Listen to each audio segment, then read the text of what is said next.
All right. Well, hey, as we get into the message today, I'm just glad and grateful that you guys are here. We're in week number 2 of a series called Unraveled. And we started this thing last week, kind of taking 3 weeks before Easter. And we're taking a hard look at 3 lives that completely and utterly fell apart on Jesus' way to the cross. Doesn't that sound like a real uplifting way to kind of begin the Easter series? It's a tough deal, man. This series gets a little bit darker every single week. So like last week, we started off talking about Peter, and we talked about how his identity fell apart on the way to the cross, and we saw that in the denials of Jesus and his situation there. Today, we're going to take a look at Pontius Pilate, and we're going to talk about dreams unraveled. And we're going to see that this is a complicated text we're about to dive into, but we're going to see that Pilate's dreams are starting to get unraveled as he's encountering Jesus and he sends Jesus to the cross. And then next week on Palm Sunday, we're going to wrap this series up on our way to Easter by talking about everybody's favorite Easter character, Judas. I have never preached a full sermon on Judas, so I'm actually excited to do that. But we're going to talk about how life gets unraveled at that point. Because for Judas, it just all completely, utterly fell apart. Aren't you glad you came to church today, hear about a bunch of people who became train wrecks on the way to the cross? Yeah, I mean, it's awesome. Here's what you need to understand. And this is true not just of the lives of the people that we're looking at in these texts, but this is true in our lives as well, right? You can't understand the depth of the grace of Jesus without getting real about the brokenness you've experienced. Does that make sense to you? You can't understand the depth of the grace without understanding the reality and the depth of the brokenness. Because the lie that the devil has set, this is kind of the way this series is set up. It's set up to try to debunk the lie of the devil. What is the lie of the devil? The lie of the devil is this: if I can unravel your identity, then I can unravel your dreams. And if I can unravel your dreams, I can unravel your life. That's the lie. And so as Humpty Dumpty sort of falls down and gets broken apart in a way that it feels like nobody can get him back up again, this is what we're going to discover about the miracle of the cross when we get to Easter, is that it did something nobody else could do to restore all of these things. So that's what I'm excited about in this series. Are you excited about that with me? Is that okay? Can we do that? All right, let's do this, and we're going to dive into this text. We're going to read the text first. This is Jesus' encounter with Pilate. And Pilate is the sort of Roman governor that was involved in the trial of Jesus, if we really want to call it that. And Jesus has, at this point, he's been arrested, he's been brought before Pilate, and we're trying to decide what to do with him. This is John's account of how that whole scene went down. And I want to warn you going into it. Guys, this is a complicated text, okay? There's a lot that's going on in this story that we're not going to have time to completely unpack today. But just know that there's like a lot of dynamics that are going on here. Let's see if we can figure out a few of them together. This is John chapter 19. I'm going to be reading verses 1 through 16. It says this. Then Pilate had Jesus flogged with a lead-tipped whip. The soldiers wove a crown of thorns, and they put it on his head, and they put a purple robe on him. "Hail, King of the Jews," they mocked as they slapped him across the face. Pilate went outside again and said to the people, "I'm going to bring him out to you now, but understand clearly that I find him not guilty." And then Jesus came out wearing the crown of thorns and the purple robe. And Pilate said, "Look, here's the man." When they saw him, the leading priests and the temple guards began shouting, "Crucify him, crucify him. Take him yourselves and crucify him," Pilate said. "I find him not guilty." The Jewish leaders replied, "By our law, he ought to die because he called himself the Son of God." When Pilate heard this, he was more frightened than ever. Put a bookmark in that mentally. We're going to come back to that. He's more frightened than ever. He took Jesus back to the headquarters again and asked him, "Where are you from?" But Jesus gave no answer. Why don't you talk to me? Pilate demanded. Don't you realize I have the power to release you or crucify you? And Jesus said, you would have no power over me at all unless it was given to you from above. So the one who handed me over to you has the greater sin. Then Pilate tried to release him, but the Jewish leaders shouted, if you release this man, you're no friend of Caesar, because anyone who declares himself a king is a rebel against Caesar. And when they said this, Pilate brought Jesus out to them again. Then Pilate sat down on the judgment seat on the platform that's called the stone pavement, in Hebrew, Gabbatha. It was now about noon on the day of preparation for the Passover. And Pilate said to the people, look, here's your king. Away with him, they yelled. Away with him. Crucify him. What, crucify your king? Pilate asked. We have no king but Caesar, the leading priest shouted back. Then Pilate turned Jesus over to them to be crucified, and they led Jesus away. The title for my message this morning is Dreams Unraveled. Dreams Unraveled. Would you pray with me? Jesus, as we open up your word today, there is just so much going on in this text. I pray that you'd help us to come away with a fraction of what's inside of it. And God, more than anything else, as we kind of take a look at how dreams come unraveled in a human life, I pray that you would fill us not with grief about what's been lost, but hope about what can be redeemed. And I pray these things in your name. Amen. Most of you know that when I'm not here during the weeks, I teach 7th grade at Anoka Middle School. And it's kind of funny. I'm going to be really honest with you. When I tell people that I teach middle school, the real typical reaction that I get from people is, oh, that's terrible. I'm sorry. It's kind of a funny thing. Can you imagine getting that reaction every single time you ever tell anybody what you do for a living? I'm not like Neil. Like, Neil is one of our volunteers. He's a fire chief, man. He has a cool job. Like, he's saving lives, and it's something kids want to do. Like, I want to be a fireman. When they grow up, people love that kind of thing. I'm not even like a cool businessman who's making a lot of money, or a doctor helping people get better, researching and curing diseases. I'm the one catching all the diseases. You want to know why? I teach middle school. That's why. I catch all the diseases. When I tell people what I do, it's like I've failed some giant life test that people have, and they're just kind of like, oh, you could have had any job and you chose this one, you sad, sad man. It's very sad for you. It's terrible. I actually think that there is a reason for most people's reaction to what I do for a living. And it's not because they don't value teachers or teaching or kids or anything like that. Most people understand that education of some kind is necessary for the betterment of society. Okay, we all kind of understand that. I think the reason that people react the way that they do has nothing to do with my personal life choices. Now, that's what I choose to believe, so if it's not true, please don't tell me, and don't pop that bubble for me, all right?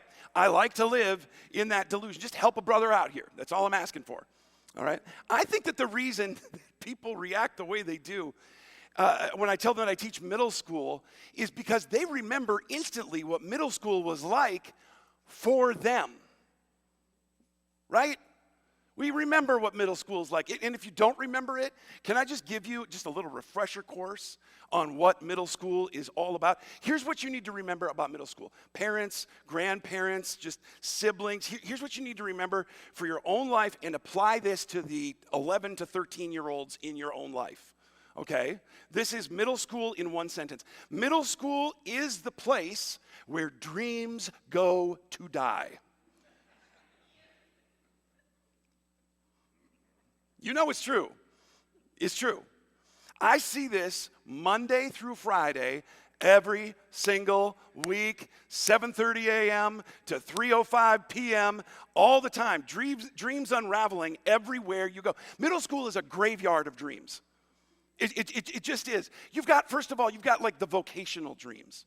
And middle school's a weird place for kids who, get asked what they want to do when they're growing up. A lot of these kids still think they're going to be astronauts or professional basketball players or football players, veterinarians, psychologists. My gosh, the psychology, if all the kids who say they want to be psychologists actually become psychologists, we might get a therapist in every classroom. Praise God.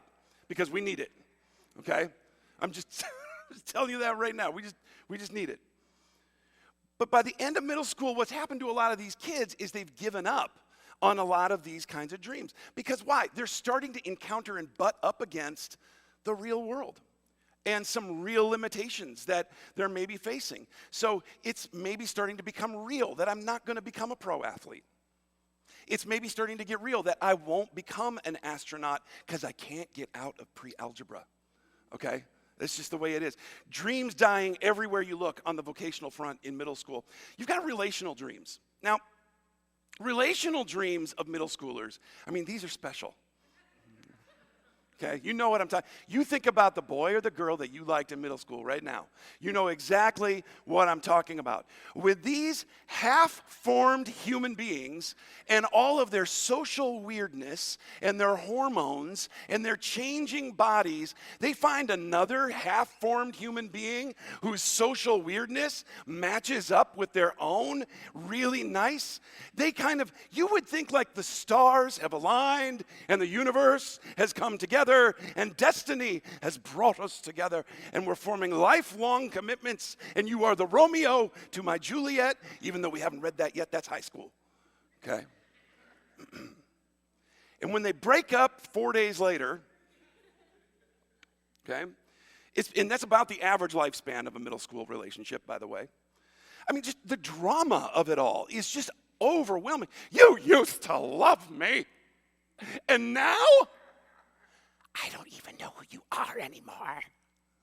These kids, this is the kind of stuff they say to each other. You've literally known each other a week. And that's what they're, it's a roller coaster. Life is difficult, and it's dramatic. Dreams dying every day in middle school. On a more serious note, there are dreams that die in middle school that are really, really hard. And that can be a lot more serious. For a lot of kids, one of the dreams that gets unraveled in middle school is the dream of family. I've got a lot of kids, a lot of students who are dealing with things like homelessness, incarcerated parents, abuse, families who are breaking up. And listen, middle school it's this weird place because you're not a kid anymore. And so there's certain things that you understand about life, but there's also a lot you don't understand about life. And so these kids, they're old enough to experience the pain, but they're not old enough to really give words to process it or express it or say it out loud. It's really, really tough. A lot of dreams about families die in middle school. Dreams about being liked, dreams about being accepted. Kids can be really, really mean, man. Kids can be cruel. And now with cell phones, I can make a joke about you, and in a minute, 1,500 people can know about it. And so all of a sudden, you're going to feel that pain in like parts of your soul that you didn't even know you have. A lot of dreams for friendships and acceptance and security with people, those come unraveled every day in middle school, and it affects deeply these kids. And all these dreams just kind of unravel. And the reason that I bring all this up today is because I was just kind of wondering, as I read this passage about the trial of Jesus, if we really want to call it that, I was wondering for a moment, I wonder what Pilate was like in middle school.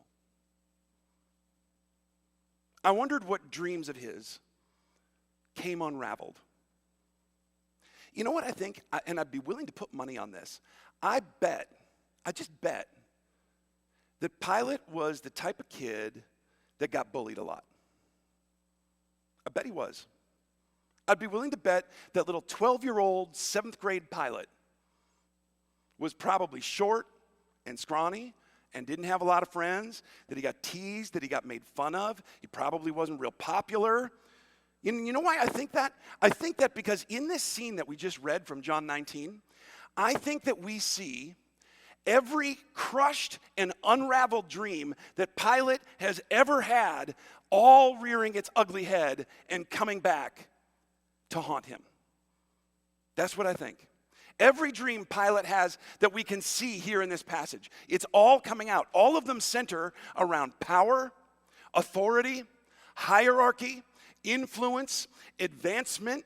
Like, who do I need to make happy to get more of those things? And who can move me ahead down the line faster in that regard? So what dreams have unraveled for you, Pilate, that you're this tortured by this stuff? Who hurt you? Who left you? Who should have been there for you that wasn't there for you as a kid? Like, what dreams of yours came unraveled that this is who you've become? What kind of daddy issues does Pilate have?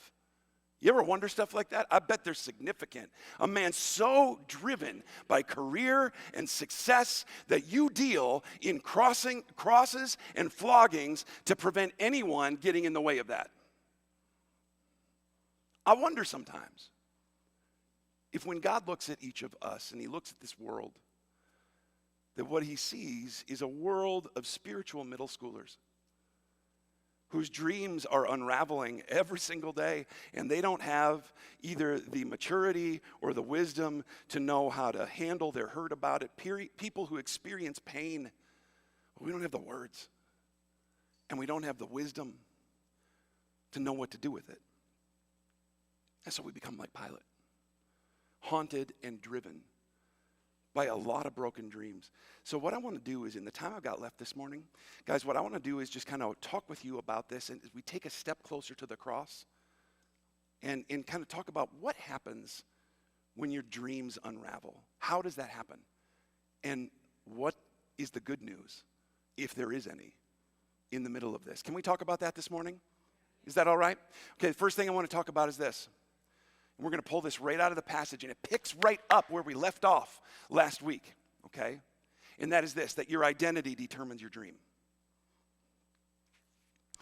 Your identity is going to determine your dream. Now, last week we took a look at Peter, and we said that Peter's identity completely unraveled. And there's a reason that later on, when Peter did lose his identity, after Jesus died on the cross and nobody knew what to do anymore and everybody's going crazy about it, the other disciples and him were all together, and Peter told the disciples, "I'm going fishing."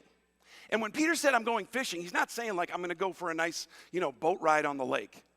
He's saying, "I'm going back to fishing.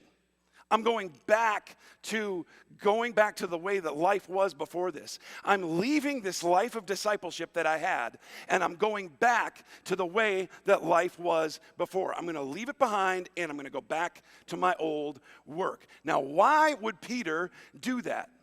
Well, the reason Peter does that is because your identity determines your dream. And how many of you know this? How many of you know this? I know this in my life. If you get confused about your identity, if your identity unravels itself in your life, guess what else unravels with it?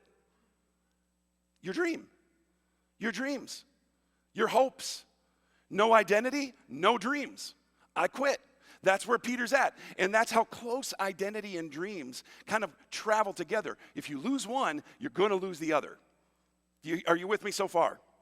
Okay.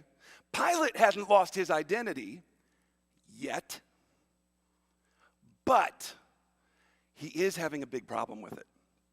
He's got a big problem with it. All Pilate wants to do in this situation with Jesus is he's trying to get rid of a problem.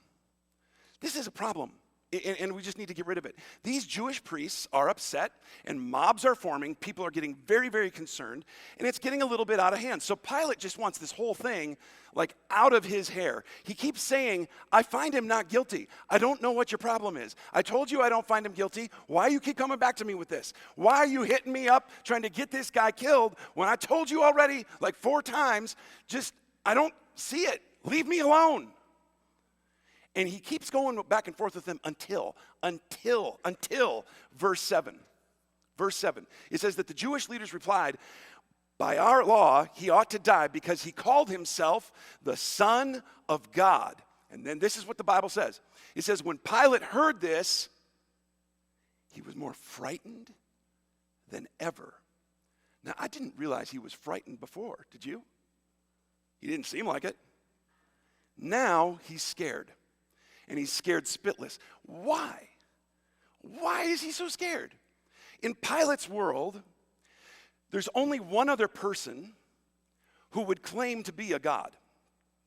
And as a result, there's only one other person whose coattails I have to ride, and there's only one other person that I have to fear. There's only one other person that has the power to grant me all the authority and the power and the stuff that I want, the status that I'm chasing, and only one other person that I have to make happy to advance in my life for all of my dreams to come true. Do you know who it is? It's Caesar. Caesar. To be Caesar was to be a sort of God-man, a human God. And now, here comes Jesus. And he's, upon examination, not a lunatic. And he's not crazy. He's not a crackpot. In fact, at first, he won't say who he is at all. He's not saying a word. But then when he does answer Pilate, this is why I love Jesus. Jesus is always a step ahead of everybody else in the room. He doesn't say a word until this comes up. And when he does speak, he's just going right for the throat of of Pilate's identity, right into the heart of Pilate's dreams. Pilate says, listen, Jesus, why aren't you talking to me, right? I have the power to crucify you or set you free. I've got all this power. I've got all this stuff. I've got an army at my disposal. I have power because I'm me. That's what I've built with my life. Why don't you understand that? This is who Pilate is. This is what he believes is true about his life. I have power, you don't. I'm large, you're small. I have authority, you are subject to it. I'm going to advance my life by either crushing you or not. So I'm giving you a choice, Jesus. Why won't you affirm me in my identity and jump on the bandwagon of my rising star in the Roman hierarchy? Why won't you do it? This is what I've made of my life, and you need to understand it, Jesus, because I'm the one in charge here. And now Jesus talks. Now Jesus finally responds. And it's this whole thing about how you would have no power here whatsoever if it weren't granted to you by my Father in heaven. In other words, Pilate, you're not in charge. I am. The Bible actually tells us, Jesus tells his followers, nobody takes my life from me. I'm laying it down of my own accord. They think they're in charge. I'm going to let them think they're in charge. I'm in charge. I'm in charge. If you really, Pilate, have a dream about power and control, then you should trust me and not Caesar. Jesus isn't playing games with Pilate. He's diving right into the heart of what's fueling everything Pilate believes about himself and his dreams. And he's putting a big old crack in Pilate's Liberty Bell. I know who you are, Pilate. I know what you think your life is about. I get it that you think you're in charge. I know that you've accumulated all this stuff and all these things and all this status and all this stuff. Can I just tell you a secret? You're never going to get it by chasing what you're currently chasing. It's never going to happen. For Pilate, this conversation just turned. This isn't just a sticky political situation anymore in the middle of the high school cafeteria where people are spilling the tea about who's doing what to who. He's got to now make a decision about which God or Son of God he's going to actually follow. Are you going to follow Caesar? Or are you going to follow Jesus? Are you going to chase what the world chases? Or are you ready to try something different because you know that what the world chases doesn't deliver what the world promises? You're either going to encounter, all of us guys, all of us are going to encounter a lot of people and a lot of things in our lives.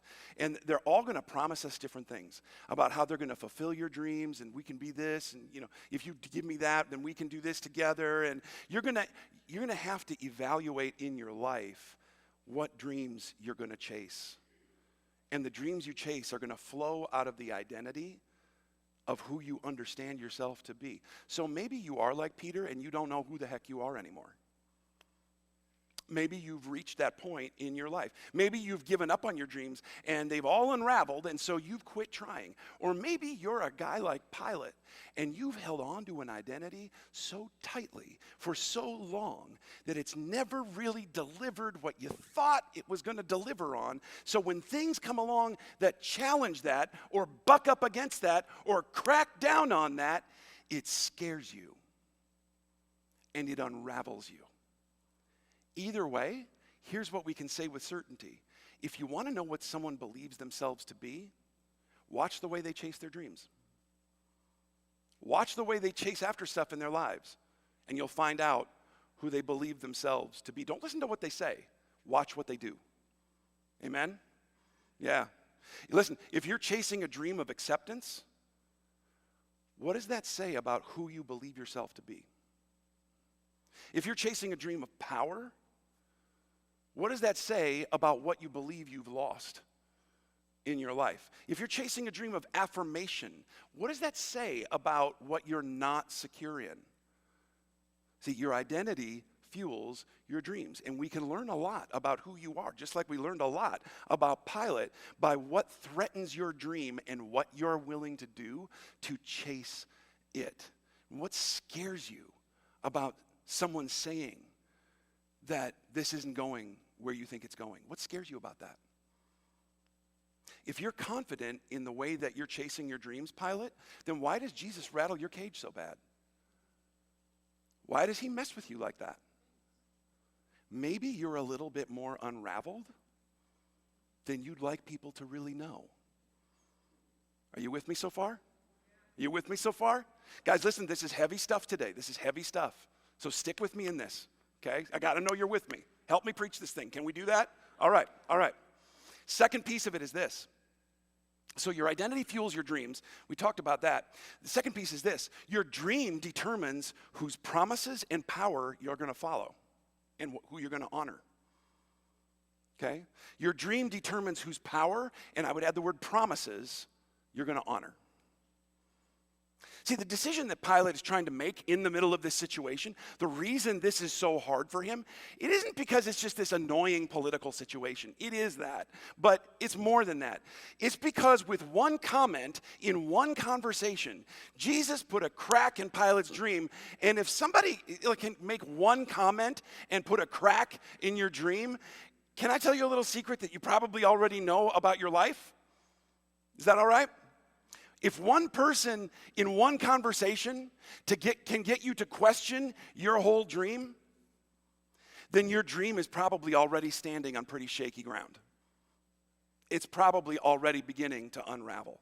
So now, Pilate has this decision that he's got to make in his life. Whose promises am I going to believe? Whose word is true? I've been chasing a dream for a very long time. Caesar says that he's God and he can give me what I want. So I want to dominate. I want to matter. I want to be like Caesar. I want the world to see that I'm not weak, that Caesar and politics, that they've been my means for living that out for a very, very long time. But then this Jesus guy comes along, and he says that I wouldn't have any power at all, and neither would Caesar, by the way, if his father didn't grant it to him. So who am I going to listen to here? Whose promise and whose power am I going to honor? You know, in the Gospel of Matthew, it adds a detail to this exchange between Pilate and Jesus. And it actually says that while it was going on, Pilate got a message from his wife. He got a message from his wife. So I want you to imagine Pilate is sitting in the very official seat of judgment, the Gabbatha, okay? And he's talking with Jesus, and all of a sudden, ding, on his phone. Excuse me 1 second. It's my wife. I got to take this. And so he takes the message, and what does the message say? In this message, his wife had been sleeping, and she had a dream. And in this dream, we don't know all the details of it, but all we know is that she sent a message to Pilate saying, listen, don't have anything to do with the death of this man. I had a dream, and I know you, and I know all about your dreams, and now I'm having dreams about your dreams, and they're not really pretty. So I don't want you to have anything to do with the death of this innocent man. In other words, the person closest to Pilate warned him to be careful about whose promises and power he's honoring with his choices. That's kind of unbelievable. Does anybody here, have you ever had a warning from somebody who knows you pretty well, who's kind of close to you, who's like, I don't think this is going where you think this is going. You shouldn't be doing that. Anybody here, am I the only one? Right? It's all of us, right? This has happened to all of us. Pilate, you got to decide, man. You've got to figure this out. Whose hopes and dreams and promises are you going to bet the farm on? His wife knows it, and she's suggesting in a note that he better bet on Jesus. You need to bet on him. Do not kill this man. Have nothing to do with his death. Even the Jewish leaders know this. Even the Jewish leaders know this, and they're baiting him. They are goading. If you don't think they know exactly what they're doing, they know all this whole. They're practically daring him to hedge his bet on Caesar. Because how many of you know that when your dream is on shaky ground and you're in a vulnerable spot, that you're subject to all kinds of stupid suggestions? You know that? We all are. And they're baiting him. Caesar won't be happy. You better deal with this. If you let this guy live, Caesar, he's not going to be happy if this gets out of control. Oh, Pilate, don't tick off Caesar. You don't want to do that. Make him your friend. This won't make you look good with Caesar. Do you think the Jewish leaders give two whatevers about Caesar? They don't. They hate Caesar. But they're baiting Pilate. By the way, when you're struggling and your dream is on thin ice, and that's your situation, I'm just gonna tell you right now, and this is just for free. You're not the only one that's visible to. His wife can see it. The Jewish leaders can see it. They're all trying to manipulate him in this process. Everybody knows that this is Pilate's dream, to be the guy, to be the one in charge, to have status, power, all this stuff. So whose power and promises is Pilate going to trust? In middle school, kids make these decisions every single day. I mean, this is how they find friend groups, okay? This is how weirdness attracts weirdness.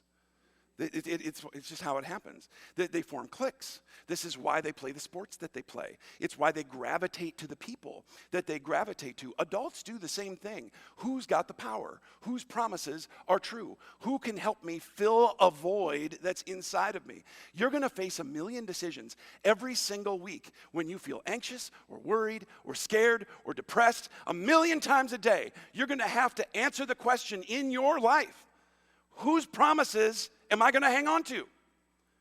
Whose power am I going to honor? And you're going to have people pulling on you. You're going to have people goading you. You're going to have people manipulating you. You're going to have people who have an agenda over you. They're going to jump all into your stuff, and they're going to try to dare you to choose one thing over another. Listen, when somebody of the opposite gender makes a pass at you, when your addiction comes crawling back in your mind, when you're at work and you have the chance to advance, when the people around you are behaving in a certain kind of way, with a certain kind of lifestyle choice, when the people are telling you, just, girl, forget him, he's not worth it. Or come on, just have one. Or just have one more. Come on, we'll just have one more. When you are in those situations, my friend, you have a Pilate problem, okay? You have to place your bet on who's going to be more able to fulfill your unraveling dream. Listen, if you have a dream in your life, then you're a little bit scared that it's either unraveling or it has unraveled, then you now have a good news, bad news situation, okay? The bad news is that there's going to be a lot of people who want to help you fix that, who you should not be listening to. You know it, and I know it. But here's the thing, their voices are very loud. And you're going to have to make decisions about that. But the good news is that even when it feels silent, even when it feels like Jesus is silent. He's always present in the room to remind you of who really has the power to fulfill a dream and whose promises you can believe. And you've got to be careful whose voices you let be the loudest in your decision-making process. And the reason you do is the third piece about dreams unraveling. And it's this, that the power you honor is going to determine the praise that you seek and the dreams that you wash your hands of. You know, in Matthew's account of the trial of Jesus, it actually says that after Pilate made his decision and he handed Jesus over to be crucified, and he actually went in front of the people and he symbolically washed his hands. It wasn't even COVID times. And he washed his hands. And he told all the people that were there, I am innocent of his blood. Whatever happens next, this is on you. Now, let me ask you something. Do you think he really believed that? I don't. I'm sorry, Pilate. I'm calling baloney. I don't think you buy this. Because none of us buy it. And I don't think you buy it either. I kind of wonder in that moment as he's washing his hands, you know, like what happened to Mr. Big Shot here? You know? What happened to Mr. High and Mighty? I've got the power to crucify. I've got the power to let you go. Just come talk to me. Where did it all go? Maybe he's not feeling like as much of a big shot anymore. Pilate placed his bet on Caesar. And listen, before we judge him about that, a lot of us do, because Caesar is the dream that I know. Caesar is the dream that this is the only way I've ever chased it. So it's the horse I'm going to bet on because it's familiar to me. But in the end, Pilate, I don't think he's still real sure about it.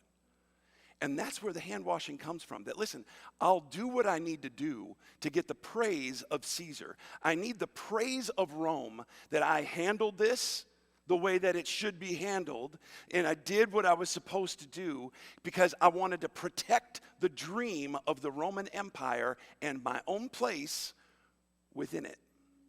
But in order to do this, I need to wash my hands of something else. In order for me to chase one dream, I've got to wash my hands of another dream. In the Garden of Eden, Eve was hesitant to eat the forbidden fruit because she told the serpent that God made promises to me and God told me that I'm not supposed to eat from this tree. And he said that life would go well for me as long as I didn't eat from this tree. He said that if I do eat from this tree, I'm going to die. And then when the serpent tempts her, he says, well, surely you're not going to die. You'll just know the difference between good and evil. In fact, you're not going to die. You know what's going to happen to you, Eve? You're going to become like God. You're going to be better off. The serpent sold the fruit as a life enhancement product. What is he really selling her? Was he trying to get her to question? He's trying to get her to question her identity and then question her dream. He's trying to get her to question the promises and the power that she's going to honor. He wants her to place her bet for her dream on herself. And he goads her and chides her and manipulates her and runs around all over every insecurity that's inside of her heart and inside of her mind. And he baits her until she eats it. And now all these years later and all this time goes by, and here's Jesus in front of Pilate, who's got the same struggle, still wrestling with his significance. And through all of his choices, he's sending Jesus to a cross. And in the middle of it, what we're reminded of is not just Pilate's dream that's unraveled. It's not just Adam and Eve's dream that's unraveled. It's God's dream. that has unraveled. None of this was supposed to be like this. None of it. It wasn't supposed to happen this way. Even the Jewish leaders told Pilate, we have no king but Caesar. We've got no king but Caesar. And they're trying Jesus for blasphemy as they are blaspheming. It's coming out of their mouth from the Garden of Eden all the way up to this moment in time. This wasn't God's dream. This isn't the way it was supposed to happen. Adam and Eve washed their hands of it, wanted to blame the serpent. Pilate washes his hands of it. He blames religion. We wash our hands of it every day. It's their fault. It's their fault. It's my family's fault. It's my spouse's fault. I deserve better. I deserve more. My dream unraveled because of them. My dream unraveled because of that. Adam and Eve hedged their bets on themselves to achieve their dreams. So did Pilate. So do I. And so do you. Listen, here's what I know about my own life, okay? I have seen some dreams unravel in my life. And here's what I know. People go to crazy, crazy lengths to get praises from people and things that they think has the power to make their dreams come true. And when they go to those lengths, and when they make those decisions about whose power and whose promises we're going to live like we believe, we will try to wash our hands of every other option. God's dream unraveled in Genesis 3, and people have been trying to wash their hands of it ever since. The only way that it comes back together is by Pilate sitting here trying to understand the reality that he doesn't need a Caesar. He needs a Savior.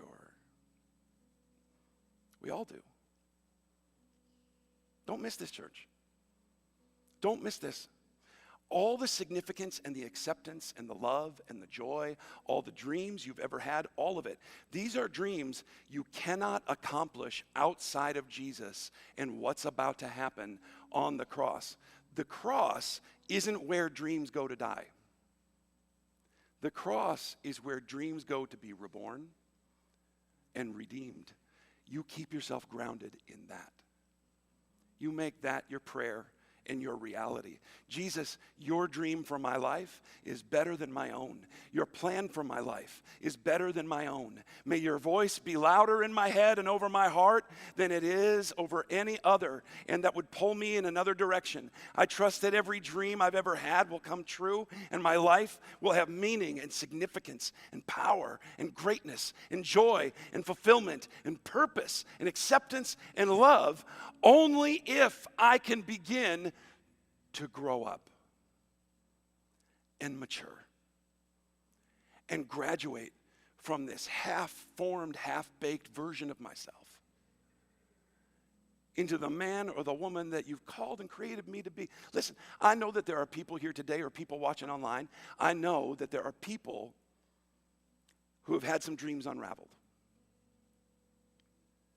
Maybe for you it started unraveling when you were just a kid in middle school and it never really got back to a point where like you thought it was going to get there. There are things about all of our lives, I know there are things about mine, that we just never thought was going to be this way when we got to this point. The good news is that we have a God who understands unraveled dreams. So be careful this week what you wash your hands of. The blood of Jesus that's on Pilate's hands is on mine, and it's on yours, and it's the only thing, the blood of Jesus, the very thing he's trying to wash off him is the only thing that has the power to resurrect both God's dreams and all of mine and all of yours. Do not wash that off. Do not wash that off. You put your bets for every dream you've ever had onto him. I know it seems like that dream of yours is lost. I know it seems like it's gone. I get it. That's a real hopeless feeling. I'm just telling you today that it doesn't happen overnight, but God can redeem it and he can restore it. The cross It doesn't change the things that happened in the past, but it can resurrect them, and it can heal them, and it can forgive them. And if you choose it every day, it can allow the future to unravel in a whole different way. Jesus, I pray for every person that can hear the sound of my voice that you would speak over us who we are and what you've done. God, help us to be real mindful of the things we wash our hands of. Help us to not wash away the blood of Jesus, but help us to walk in it. Help us to know that it's the only thing that can save. It's the only thing that has the power to bring dreams back, to bring identity back, to resurrect life back to where it needs to be. I pray that you'd give us patience as you're working in us to restore the dreams that you have for us, and that each person would be able to look at you today and know that even when it seems like you're silent, we can still place our bets on you. Because all power, all authority has now been handed over to you because of the blood of the cross and the